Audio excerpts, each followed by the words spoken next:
三郎君，三少夫人，该起了。好，你先别进来。等一下，等一下，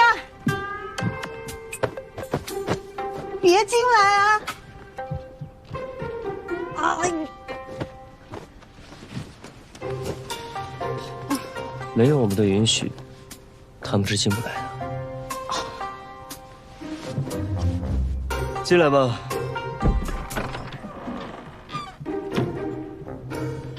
奴婢锦绣见过三郎君、三少夫人。夫人命奴婢带着他们几个粗使丫头，在三郎君的院里侍候，听候三郎君、三少夫人吩咐。嗯。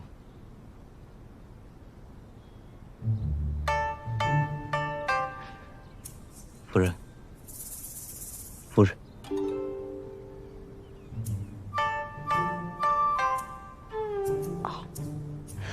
起来吧。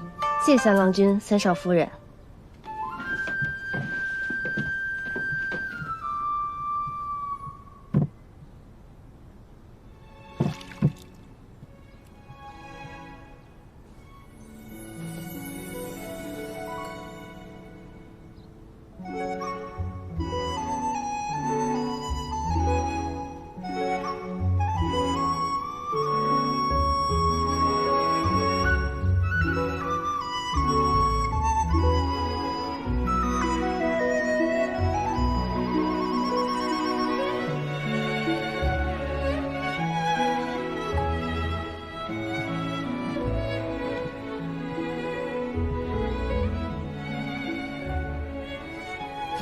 杨家的规矩繁多，你一时半会儿还适应不了。不过你放心，有我在，不会让任何人欺负你的。你眼下最要紧的是把你阿娘救出来。谢谢你，杨静兰。不用谢，来日方长。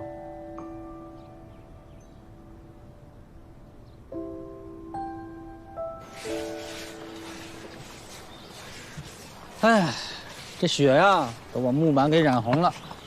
如果不换这舱板呢，都没人敢坐我的船，真晦气。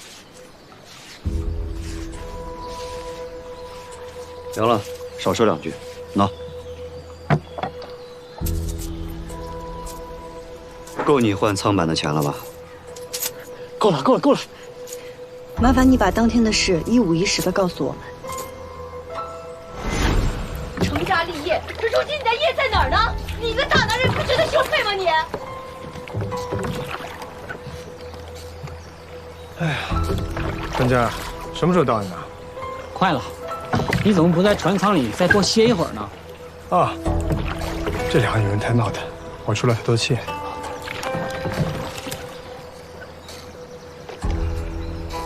行，差不多快到了，我进去看看他们啊。杀人了！杀人了！他杀了我夫人，快去报官！这么说，你并没有亲眼看见我阿娘杀人？是不是亲眼看的又能怎样啊？这船舱里统共就2个人，不是你阿娘杀的，还能是水鬼跳上来把杀的？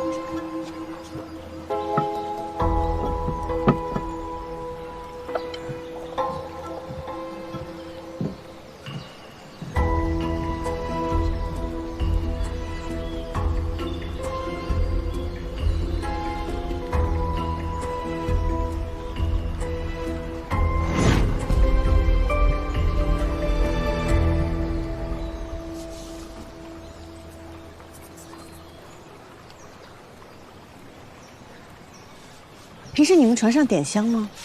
点香啊，点香可以驱蚊呢。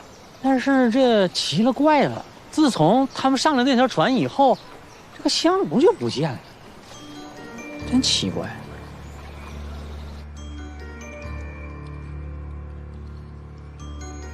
脖子上的伤口也是唯一致命的伤口。那这是凶器。这的确是我阿娘的簪子。啊，还有这边，这是你阿娘、姨母以及李峰身上的外衫。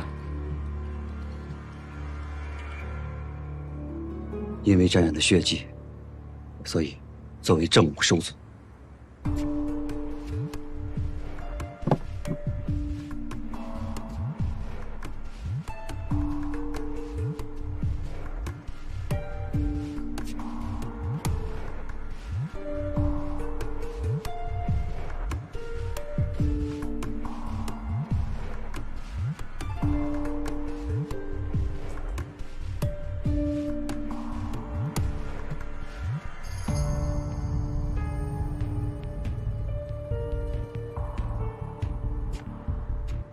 可有什么不对？这2件不是血，是染料。染料？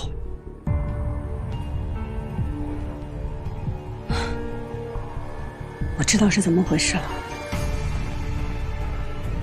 其实这个案子很简单，只是县令不肯查罢了。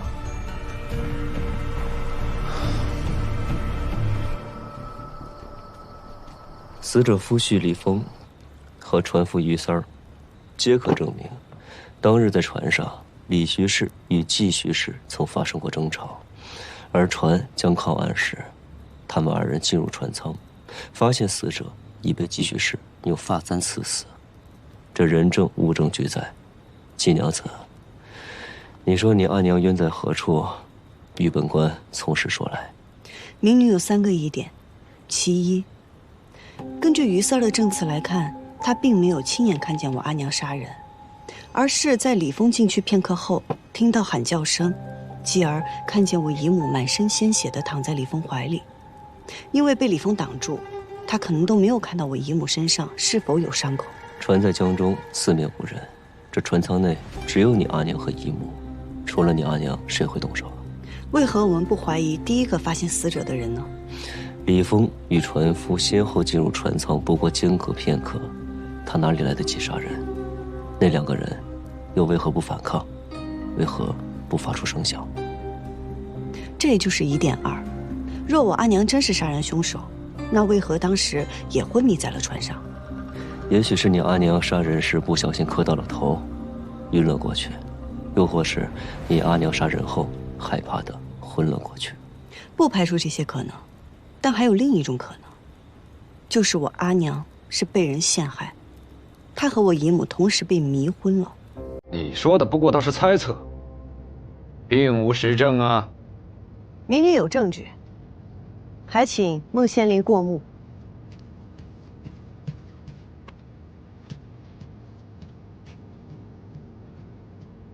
这里面是我在于三儿的船上发现的香灰，我已找了医师验看，里面有曼陀罗等令人昏睡的药材。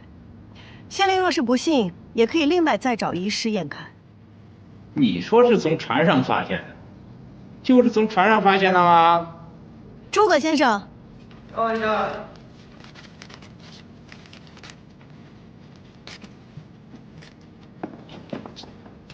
孟县，杨督察身体不便，着在下与牵牛卫协助杨三少夫人查案。在下亲眼所见，这香灰的确是从于三船上发现。此事无关己业，就不劳杨督察费心了吧？孟县令此言差矣啊！这案中的苦主可是飞花会的会长，怎么就事不关己业了？不过杨督察相信您一定能够查清楚真相，所以无意插手此事。只是凶手公然杀人，胆大包天，想来这背后必定是有人。杨督察派在下前来，只是想告诉督察夫人，您的背后也有人，不必怕他。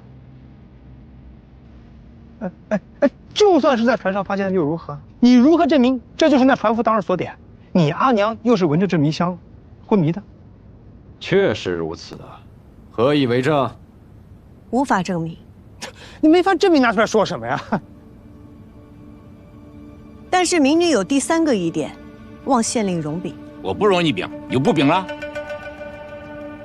这3件外衫是案发当日我阿娘、姨母还有李峰身上的外衫，孟县令看看上面的血有何区别？血液不同，有什么可看的？本官不看。好，那就请诸位看看，这衣服上的血有何不同？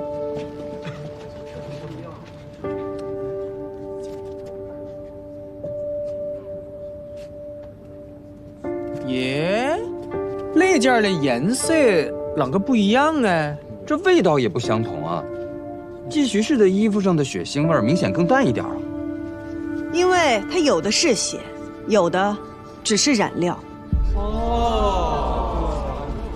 我阿娘身上这件，大部分都是染料。你们家可是染户，你娘衣服上有染料，这有什么奇怪的？可我姨母并非染户，为何她的衣衫上也是染料？李峰的衣服上为什么只有血迹，没有染料？季莺莺，你说这3个疑点，就算是真的，可与本案的真相毫无关联啊！自然有关。这3个疑点串联起来，就说明我阿娘不是凶手，而真正的凶手是他，李峰。满口胡言！从一开始，李峰就设好了这个局。那天在船舱里吵架的，并不是我阿娘和姨母，而是李峰故意滋事，让船夫听到声音。同时，他在船舱角落点了一支迷香，并借故离开。李峰离开不久，我阿娘和姨母就都昏过去了。船舱外的李峰故意拉着于三说话，快了，你怎么不告诉他刚刚船舱里是我阿娘和姨母在吵架，制造我阿娘的杀人动机。等到船快靠岸的时候，他便假惺惺地去船舱内喊人，这时才是他施展障眼法的时候。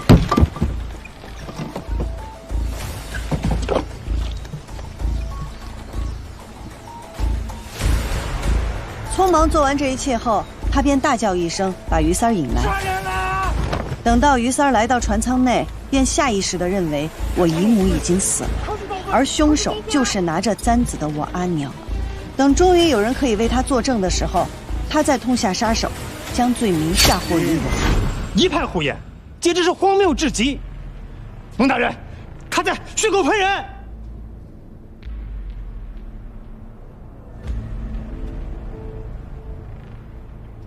杨三少夫人，你的推断确实很有趣，可惜呀，除了死者的血衣之外，没有任何的直接证据可以证明是李峰杀人，而你娘杀人的证据确凿。本官依然要判季徐氏。孟县令，请慢。李峰，你猜我为何如此笃定你就是凶手？我还有一个人证，他亲眼看见李峰杀人。人证？草民于三愿意作证。大人，小民有罪，小民不应该知情不报。当时在船上，李峰让小民报案，小民本想速速划船，但又怕将来此事牵扯自己，就想进去跟李峰说说。谁知我这刚一进去，就看见他用簪子杀死了自己的夫人。你胡说！人证物证俱在，你还想狡辩？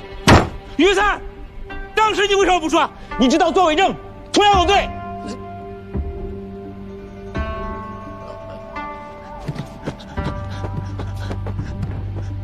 大人，小民只想多一事不如少一事，而且此事牵扯到什么，您是知道的，小民哪敢说呀？怎么可能？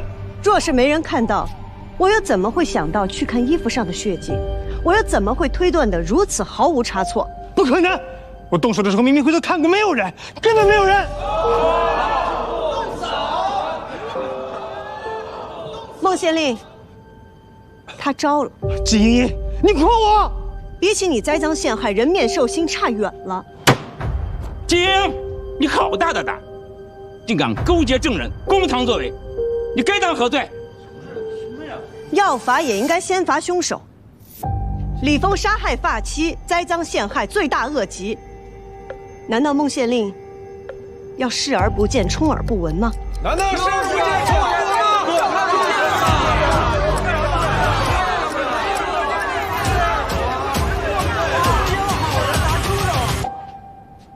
孟大人，孟县令，小人无奈，小人也是被人所迫呀。被何人所迫？可在堂上？他穿了一身黑衣服，我没看到真容。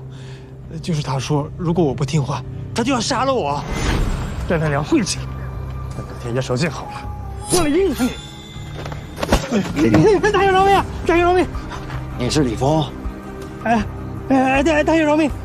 这钱我一定会还的。人不死债不烂，你杀了我，这钱也还不了啊！我不是来要债的，我是来帮你还债的。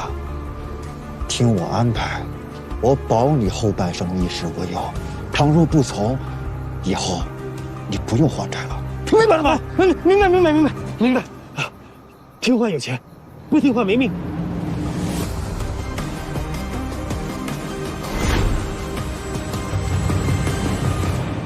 他已全部招供，请孟县令为民做主。请孟县令为民做主。请孟县令为民做主。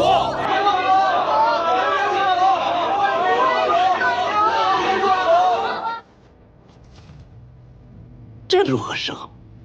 这边是太子，那边是将军，我谁都得罪不起呀。这赵家主都已经走了，您还有什么攀不了的呀？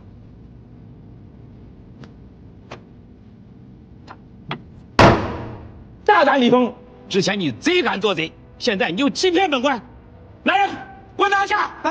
孟大人，咱们说好的。住口！孟大人，咱们说好的呀！孟大人。本官宣布，继续是轻的，无罪释放。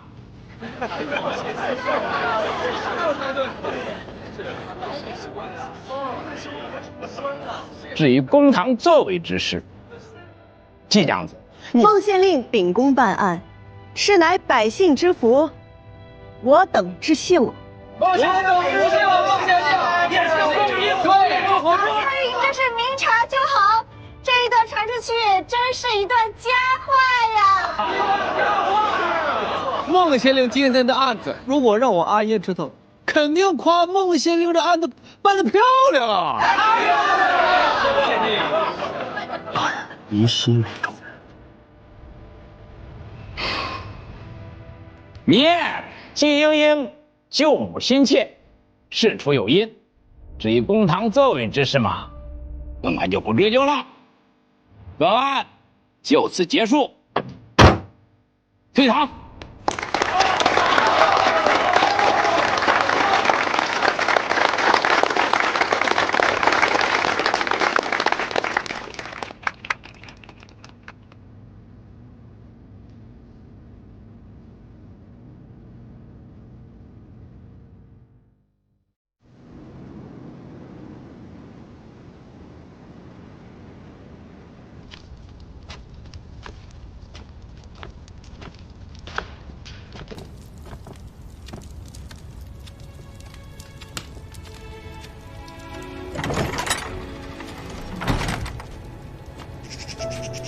阿娘，阿娘，莺莺，阿娘，婷儿，阿娘，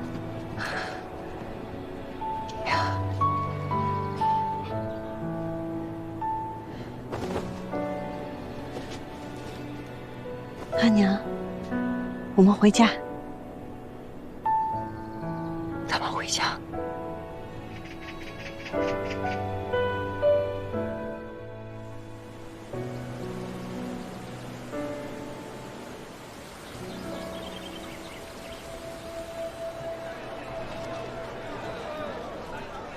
莺莺，阿娘不在的这些时日，家里是不是还发生了什么事啊？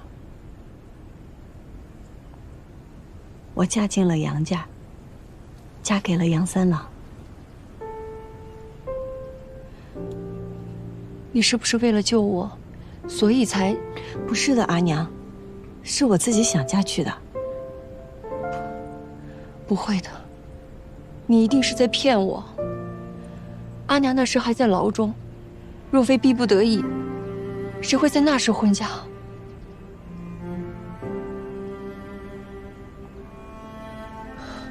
莺莺，阿娘对不住你，是阿娘拖累了你。阿娘，你别这样说。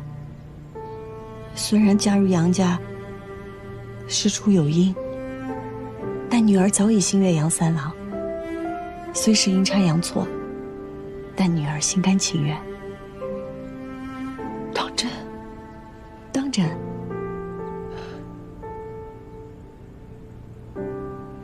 之前，我一心只想让你远离风波，而那时杨警官又麻烦缠身，我其实并不愿意将你许配给他。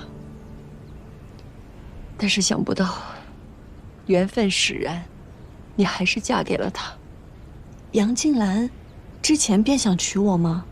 傻孩子，难道你看不出他的心思吗？他待你不好吗？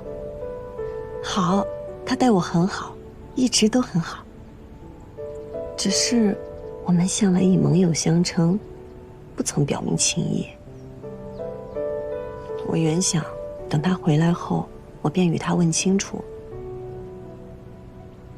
前几日，他千里迢迢，遍体鳞伤，也要赶回来护我，与我成婚。我怎会不明了他的心意？但或许是这场婚事来得太突然，交杂了太多东西，我无法像真正的心腹那样心安理得地去面对他。那些想问的话，想说的心意，反而变得难以启齿。阿娘替你高兴啊！不急，不急哈。只要你们两个人的心是在一起的，我相信有些话，即便是不说出来，彼此也能感应到。我与他来日方长。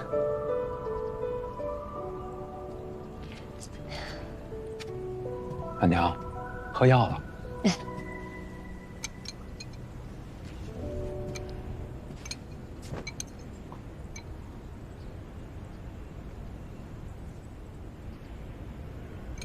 阿娘，等您身子恢复好以后，我们就离开宜州，去江南生活。我们一家人平平安安的过日子。你跟阿兄先去，我安置好这边就过去找你们。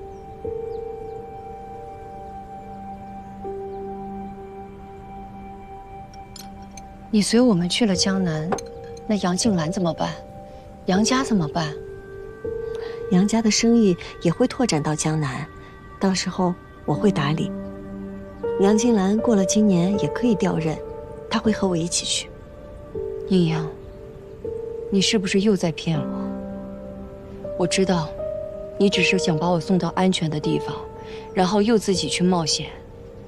就算我们真的去了江南，你也不会轻易放弃，你还想要再斗出个结果出来。阿娘，我想好了，我不斗了，我只要你们平安。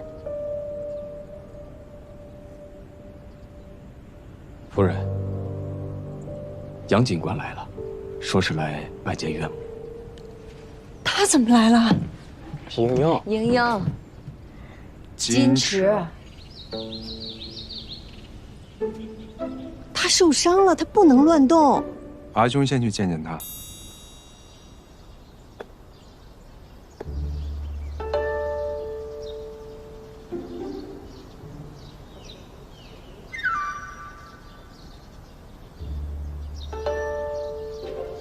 你可知茵茵最喜欢吃什么？不知。那茵茵最讨厌吃什么？不知。哎呦，她最喜欢玩什么？心情难过的时候最喜欢做的事是什么？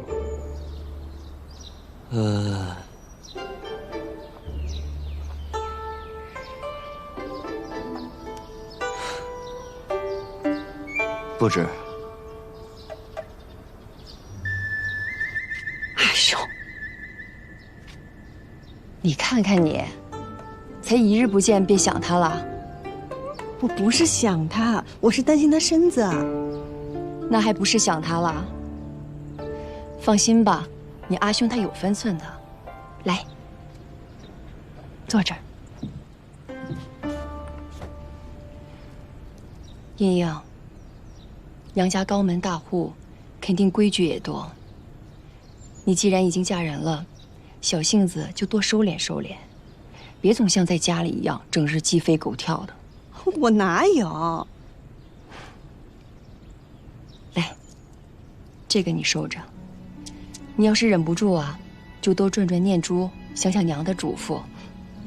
要是实在忍不住，也别委屈了自己。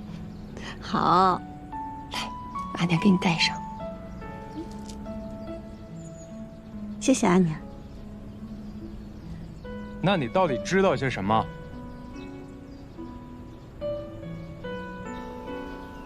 我知道，既然我娶了她，就要让她有枝可依，不再独自面对风霜。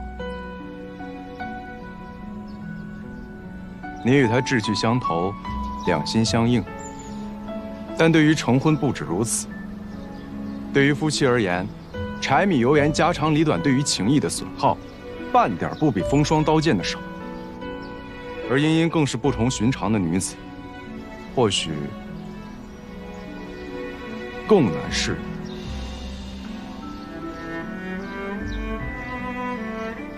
是啊，但他要妻的是我这块朽木，而不是杨家的那根高枝。待他与杨家吕诺，我们就搬出去，3餐1宿，冬夏春秋，我会陪着他，爱护他，理解他，尊重他。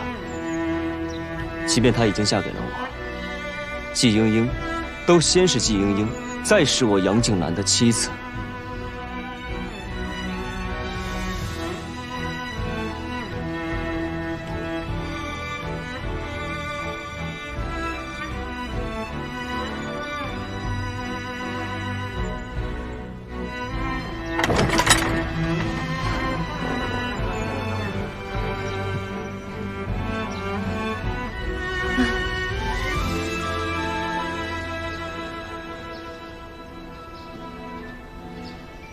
静兰，谁让你出来的？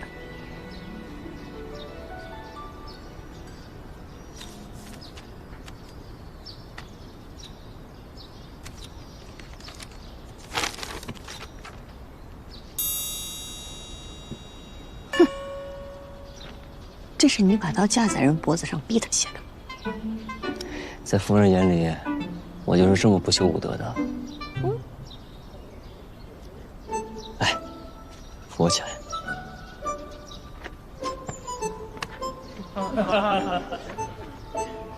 你想做什么？你别动。初次登门，得先拜谢丈母。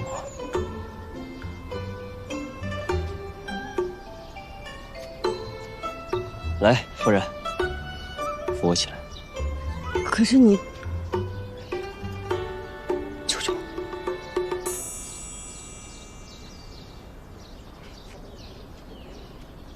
慢点。遵命。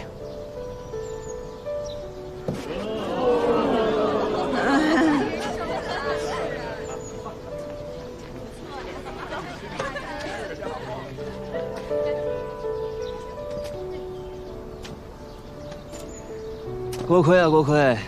你瞧，我终于光明正大的从这正门被人扶起来了。你闭嘴！阿娘，哎，贤婿伤害未好，不必多礼。礼不能废。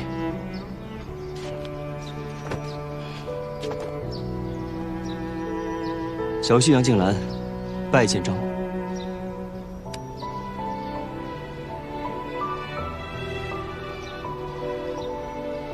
婚事仓促，未能及时向您禀明，还请丈母见谅。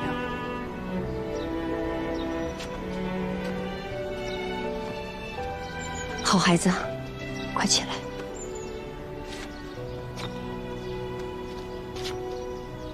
之前我一直担忧英英的安危，险些拆散了你们的缘分。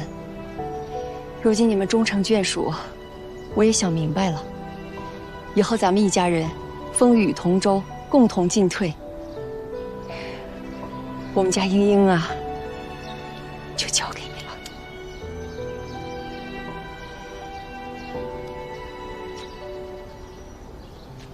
请丈母放心，只要我能陪在英英身边一日，便会护她一日，直到她……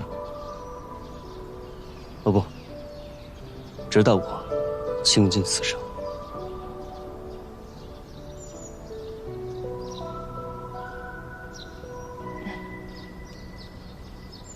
太子贺继父欣喜。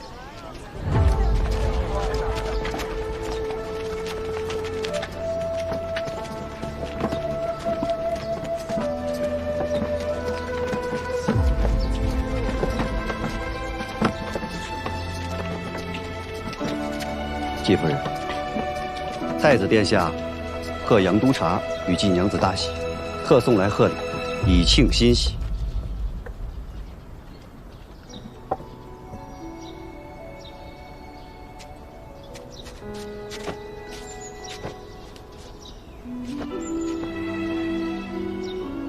季家满门拜谢太子殿下恩赐。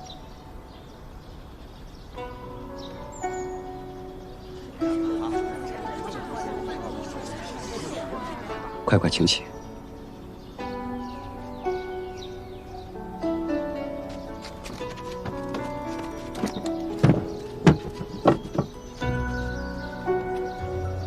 这是我师兄帮我准备的礼物，还请丈夫交纳。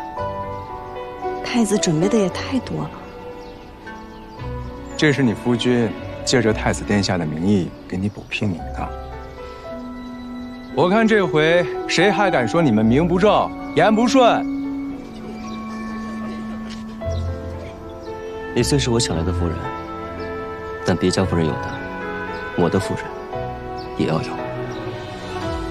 该有的东西，我会一样一样的补给你。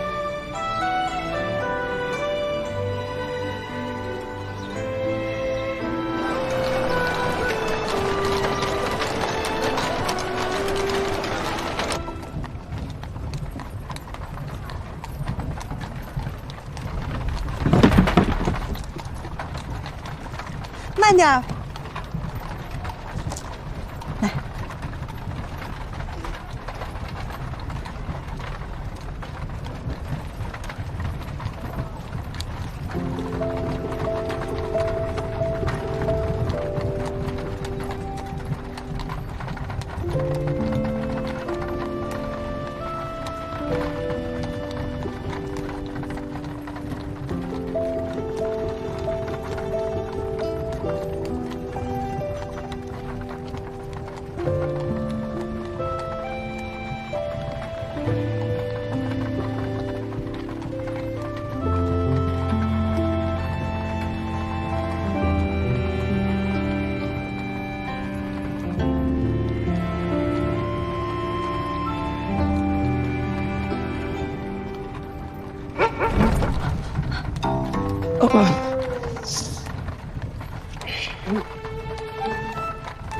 都说了慢点了。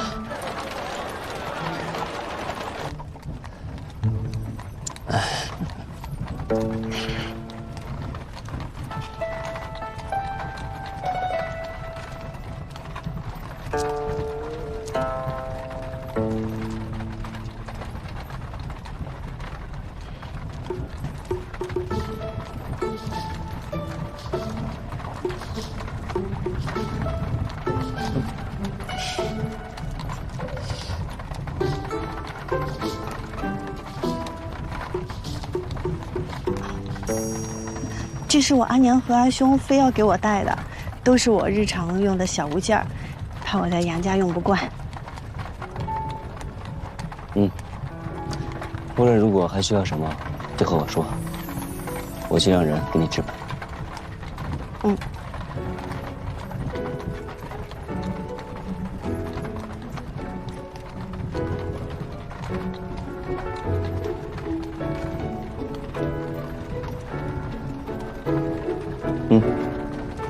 我不用。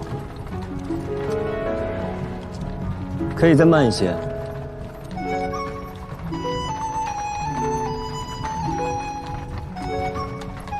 梁静兰。好好好。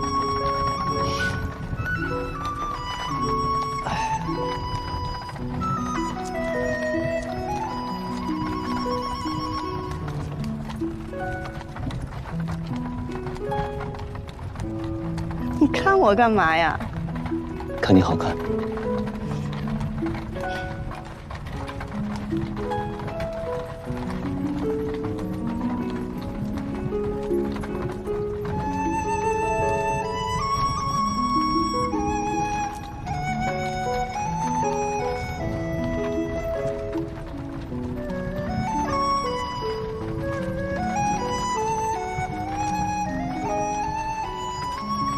杨静兰，你能说点话吗？太安静。好啊，不如你来问问我和太子的事儿。好啊。哎，你这又是督察又是太子令的，你是太子的人？算是吧。什么叫算是吧？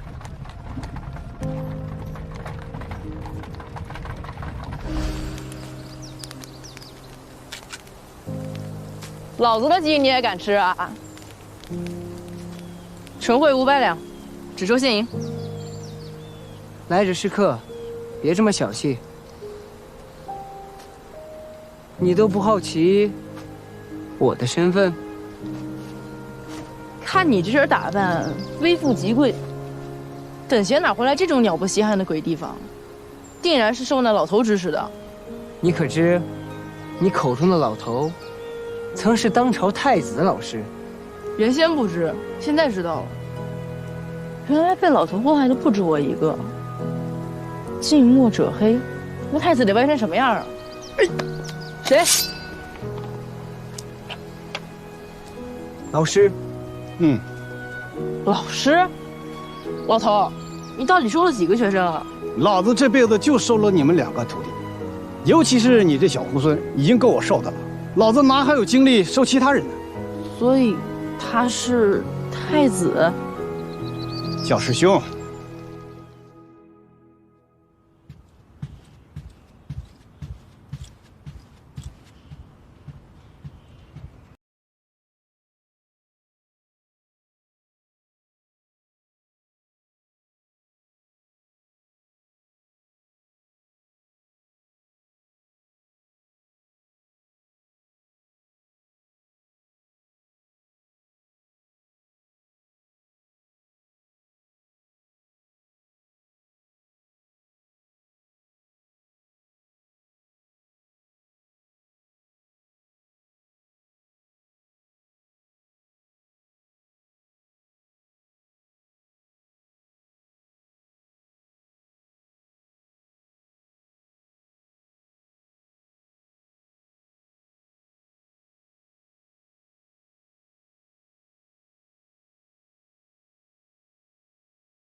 如此说来，你不仅是太子的从属，还是他的师弟呀。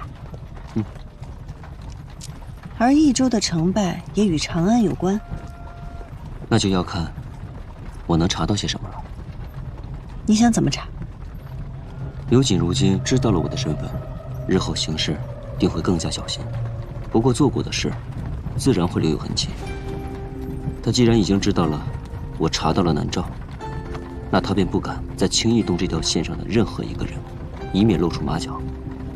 制造蜀锦的人是牛瑾，购买蜀锦的是南诏，那么运输蜀锦的会是谁？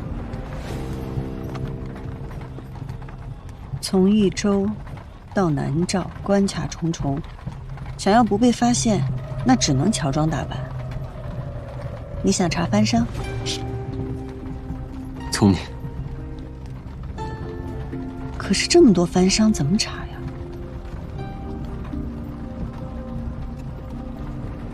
我想到一个人。我也想到了一个人。白胜。南诏白王。白王？盛丰泽。盛丰泽。白胜。他们会是同一个人吗？不可能啊！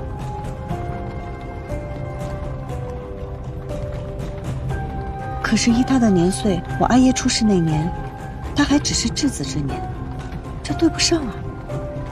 但是若他只是走私，他何须亲自千里迢迢来到益州？他后来接近我，又是要做什么？